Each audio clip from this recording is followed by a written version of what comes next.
செயற்கை நுண்ணறிவு, பசுமை எரிசக்தி மற்றும் பாதுகாப்பு துறைகளில் இந்தியாவும் ஸ்வீடனும் உறவுகளை வலுப்படுத்த முடிவு செய்துள்ளன.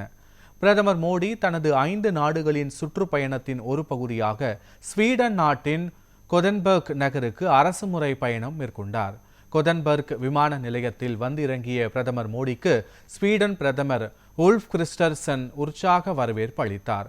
ஸ்வீடன் பிரதமர் உல்ஃப் கிறிஸ்டர்சன் மற்றும் ஐரோப்பிய ஆணைய தலைவர் உர்சுலா வான் டெர் லேயன் ஆகியோரை சந்தித்து இருதரப்பு உறவுகள் குறித்து பிரதமர் மோடி பேச்சுவார்த்தை நடத்தினார்.